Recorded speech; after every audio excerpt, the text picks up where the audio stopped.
Gimana kabarnya anak-anak? Alhamdulillah sehat semua. Apakah ada yang tidak masuk? Oh, ada yang izin. Kenapa sakit? Oke. Kita doakan teman-teman kita yang sakit akan segera diberi kesembuhan oleh Allah Subhanahu wa Ta'ala. Amin. Baik. Sebelum memulai pelajaran hari ini, kita buka dulu dengan baca surat Al-Fatihah terlebih dahulu. Baik, kita baca bersama-sama. A'udzubillahi minasyaitonirrajim. Bismillahirrahmanirrahim. Alhamdulillahirabbil alamin, arrahmanirrahim, maliki yaumiddin. Iyyaka na'budu wa iyyaka nasta'in. Ihdinas shiratal mustaqim. Shiratal ladzina an'amta 'alaihim ghairil maghdubi 'alaihim waladdallin. Amin. Semoga dengan membaca surat Al-Fatihah tadi kita dimudahkan untuk pembelajaran hari ini. Baik, materi PAI hari ini kita belajar tentang beriman kepada kitab-kitab Allah Subhanahu wa Ta'ala. Baik, kita sudah tahu bahwa berapa kitab Allah yang harus kita yakini? Betul, ada 4. Yang pertama, kitab Zabur, oke. Taurat, kemudian kitab Injil, dan yang terakhir kitab Al-Quran. Baik, 4 ini harus kita yakini adanya. Oke, kita tahu sejak Nabi Adam alaihissalam sampai Nabi Muhammad SAW, yang merupakan nabi pertama dan nabi yang terakhir, beliau ini menyampaikan ajarannya Allah Subhanahu wa Ta'ala kepada umatnya, agar umat-umatnya nanti mendapatkan keselamatan di dunia dan di akhirat. Oke. Namun seiring waktu berjalan, yang namanya manusia, dan Rasul juga manusia, betul, manusia akan meninggal, betul, akan meninggal juga. Ketika Nabi dan Rasul itu meninggal, nanti ada di kalangan umatnya, ada beberapa dari kalangan umatnya akan terjadi kerancuan dalam hidupnya, karena sudah tidak lagi ada panutan, dan juga mereka sudah tak menghiraukan lagi adanya kitab suci. Karena kitab suci merupakan pedoman hidup yang abadi. Nabi dan Rasul manusia biasa, manusia meninggal dunia nantinya. Tapi setelah meninggalnya Nabi dan Rasul, ada kitab suci yang harus kita jadikan pedoman hidup. Baik, Al-Quran. Al-Quran merupakan kitab suci orang Muslim atau umat Islam. Ya, kalian semua ini mempunyai kitab suci yang namanya Al-Quran, yang diturunkan kepada Nabi Muhammad SAW melalui malaikat Jibril. Diturunkannya itu secara berangsur-angsur, tidak langsung semuanya, tapi berangsur-angsur diturunkan kepada Nabi Muhammad SAW. Kitab Al-Quran ini merupakan penyempurna dari kitab-kitab sebelumnya. Kitab terbaik, kitab yang abadi, karena semua ilmu ada di dalam Al-Quran. Contohnya apa?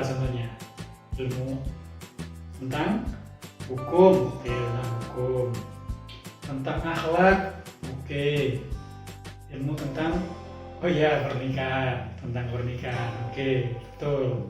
Semuanya ada di Al-Quran. Maka dari itu, sebagai umat Muslim harus wajib hukumnya untuk mempelajari Al-Quran dan menjadikan Al-Quran sebagai pedoman hidup kita. Karena Nabi Muhammad SAW juga berpesan kepada kita. Yakni apa pesannya? Ada yang tahu?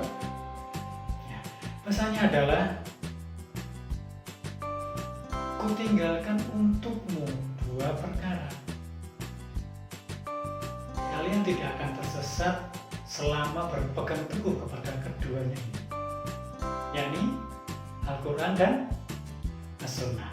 Kita masuk ke bahas kitab yang pertama, kitab Taurat. Kitab Taurat diturunkan kepada Nabi Musa alaihissalam.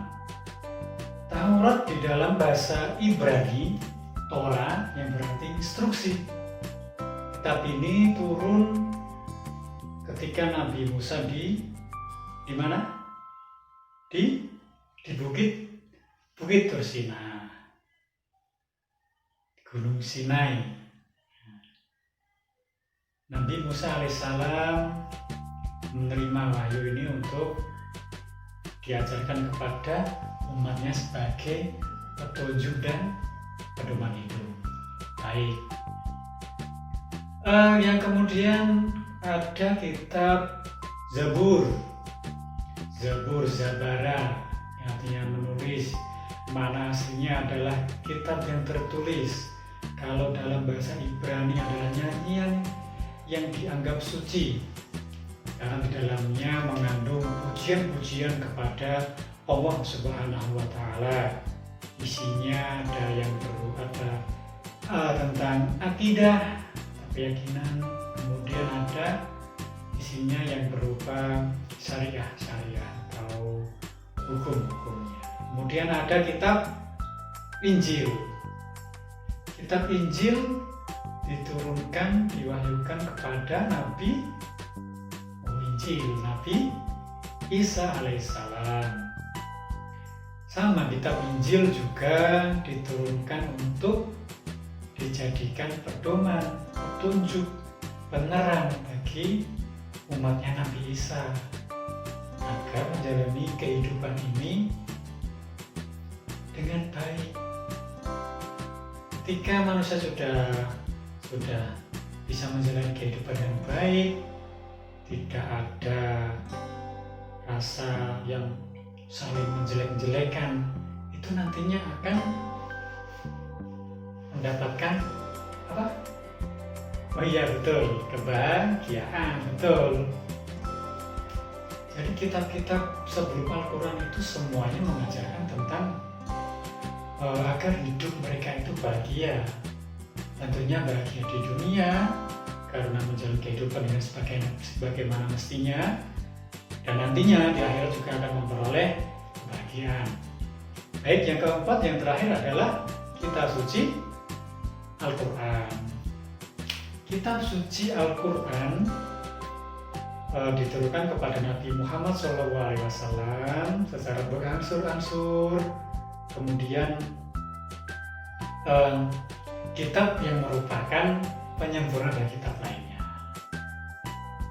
Isi pokok inti dari kandungan Al-Quran, siapa yang tahu?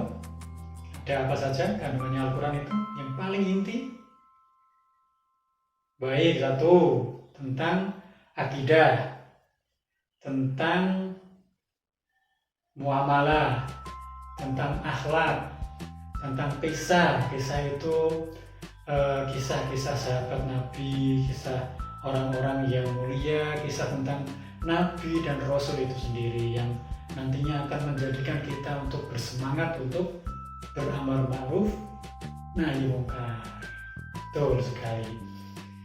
Jadi sekali lagi, kita, apalagi kalian yang masih di bangku SMA, harus mulai atau lebih mendalami lagi yang namanya kitab suci Al-Quran, karena kitabnya umat muslim, kita sebagai muslim wajib mempelajarinya.